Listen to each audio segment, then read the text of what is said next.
Nach einer kurzen Verabschiedung von Alfonso haben sich unsere Wege getrennt. Er wollte noch Churros essen gehen, aber die sind zu fettig. Wenn ich sie mit einer Tasse geschmolzener Schokolade esse, liegen sie mir danach so im Magen, dass ich mich nicht mehr bewegen kann. Und noch in Medina del Campo wäre Alfonso nach rechts Richtung Tordesillas abgebogen, während ich erst einmal nach Nava del Rey laufe. Después de muchas etapas estoy solo por primera vez. Desde, todavía en la región de Valencia. Hoy los caminos del sureste y del levante se han separado y Alfonso va hacia Benavente y llegará hoy a Tordesillas. Y yo, todavía no lo sé qué haré. In Abhängigkeit vom Wetter und meiner Tagesform will ich abwarten, ob ich schon in Nava del Rey bleibe oder, wie eigentlich angepeilt, bis Siete Iglesias de Trabancos komme oder es sogar nach Castro Nuño schaffe.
Als ich in Nava del Rey ankomme, fängt es stark an zu regnen und ich flüchte mich in eine Bar, wo ich entgegen aller Vernunft Churros mit Trinkschokolade bestelle.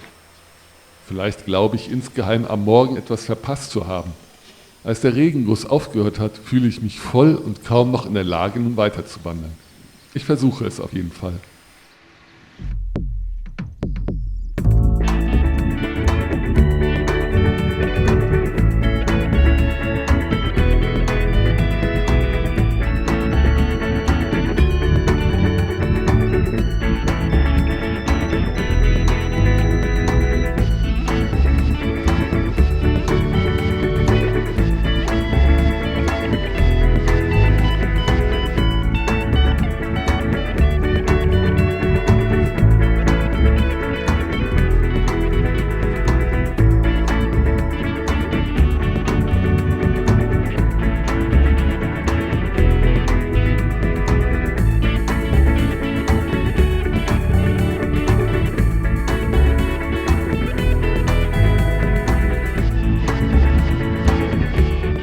Es hat angefangen zu regnen.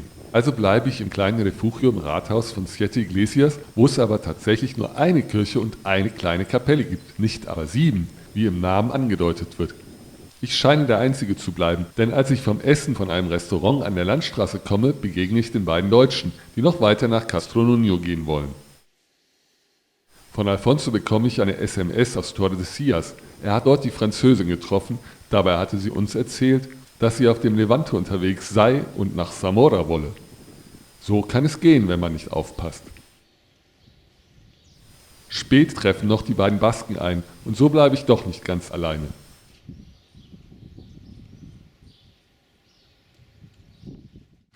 Am Morgen breche ich noch vor den 2 Pilgern aus Bilbao auf.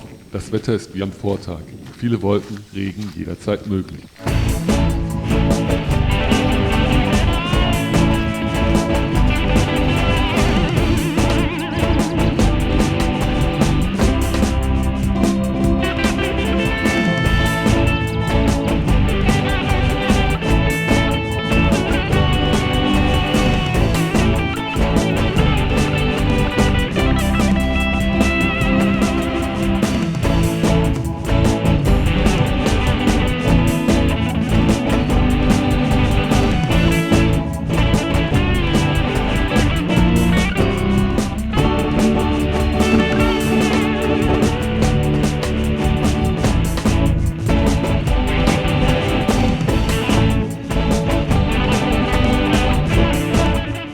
In der Ferne mache ich 2 mir unbekannte Pilger aus. Es sind 2 Niederländerinnen, die ich erst viel später einholen werde. Sie beschränken sich, wann immer es geht, auf kurze Etappen von 15 bis 20 Kilometern. Das ist gar nicht so einfach auf dem Camino de Levante.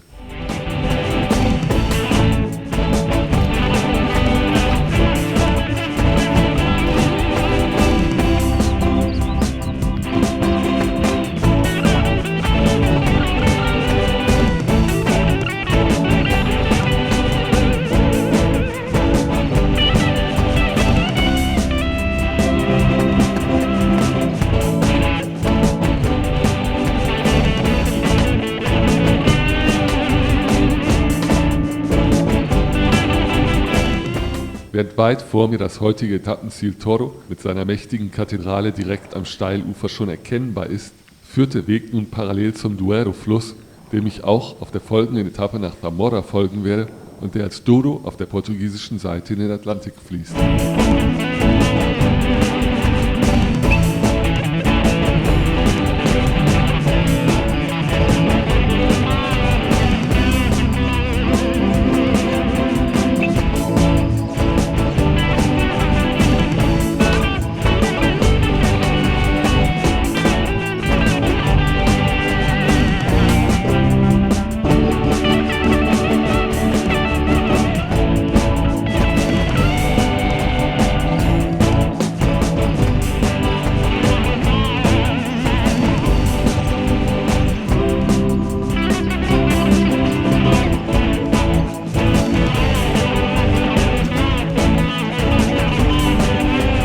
Kurz vor Toro muss der Duero auf einer mittelalterlichen Brücke vom Ende des 12. Jahrhunderts überquert werden, dem Puente Mayor. Seitdem sie nicht mehr für den Verkehr freigegeben ist, verfällt sie. Sie stellt ein Kuriosum dar, weil sie zunächst parallel zur Strömung des Dueros verläuft, ehe der Fluss unter ihr eine Linkskurve beschreibt. Und danach muss noch das Steilufer hinauf zur Stadt erklommen werden.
In Toro nehme ich mir ein Zimmer in einer Pension in unmittelbarer Nähe zur Plaza Mayor.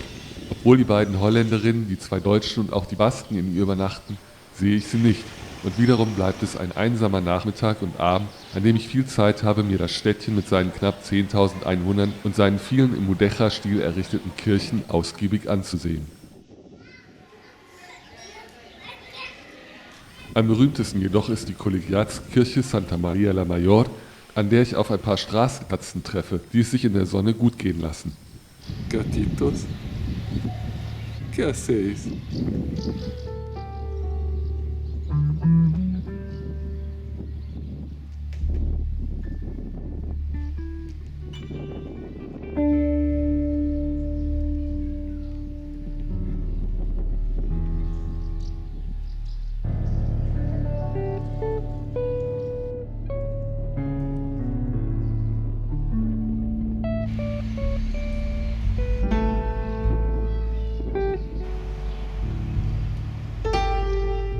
Von außen ist die Collegiata noch überwiegend romanisch, im Inneren aber weist sie schon einige gotische Eigenheiten auf.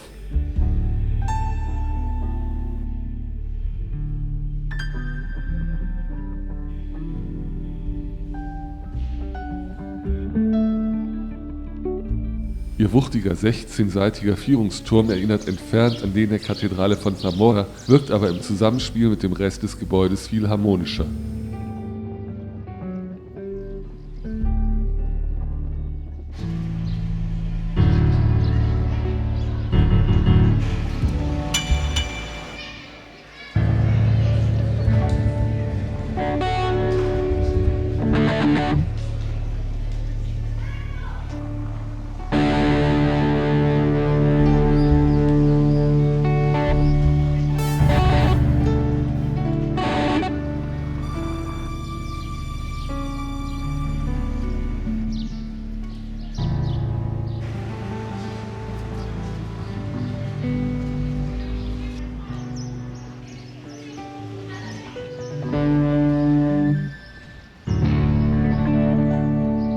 Zwei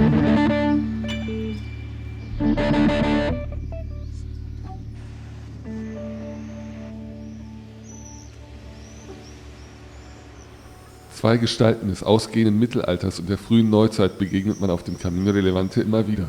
Zum einen ist es Isabella Católica und zum anderen die heilige Teresa von Ávila, die in einem Gebäude in Toro übernachtet hat. Ein Kloster der unbeschuhten Karmelitinnen wurde in Toro allerdings erst über 30 Jahre nach Teresas Tod gegründet.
Welche Geheimnisse mögen sich hinter diesen Mauern versteckt haben?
Thank you.